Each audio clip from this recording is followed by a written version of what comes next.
মাননীয় বিজ্ঞ সিএমএম আদালতে বৈষম্য বিরোধী ছাত্র আন্দোলনের বিভিন্ন হত্যা এবং হত্যা মামলা, হত্যা চেষ্টা মামলার বিশেষ করে আসামি ফ্যাসিস্ট হাসিনার অন্যতম সহযোগী সাবেক অবৈধ আইনমন্ত্রী আনিসুল হক, সালমান এফ রহমান এবং শাহজাহান খান এবং কয়েকজন এমপি এবিএম তাজুল ইসলাম এবং সরওয়ার জাহান বাদশাহ সহ কয়েকজন নেতাকর্মীকে আজকে বিজ্ঞ আদালতে তদন্তকারী কর্মকর্তা বিভিন্নভাবে বিভিন্ন দরখাস্ত দিয়ে তাদেরকে গ্রেপ্তার দেখানো এবং রিমান্ড চেয়ে দরখাস্ত প্রদান করেন।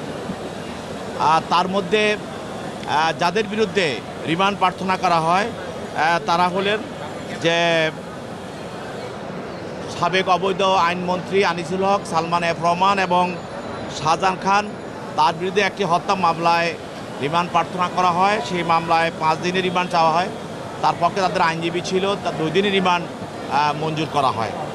আরেকটি হত্যা মামলায় আপনারা চিনেন, জানেন যে রিয়ার অ্যাডমিরাল সোহেল, নৌবাহিনীর একজন অ্যাডমিরাল, তিনিও ফ্যাসিস্ট হাসিনার একজন অন্যতম সহযোগী। তার বিরুদ্ধেও রিমান্ড প্রার্থনা করা হয়, 3 দিনের রিমান্ড মঞ্জুর করা হয়।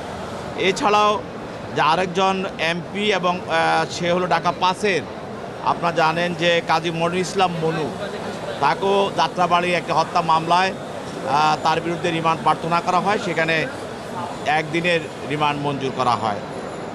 এইভাবে আরও যারা এমপি সরওয়ার জাহান বাদশাহ এমপি, তাকেও একটি মামলায় গ্রেপ্তার দেখানো হয়।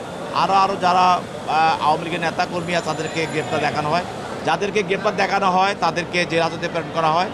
আর যাদের বিরুদ্ধে রিমান্ড মঞ্জুর করা হয় তাদেরকে জিজ্ঞাসাবাদ করার জন্য তদন্তকারী কর্মকর্তার কাছে তাদেরকে ন্যস্ত করা হয় জিজ্ঞাসাবাদ করার জন্য।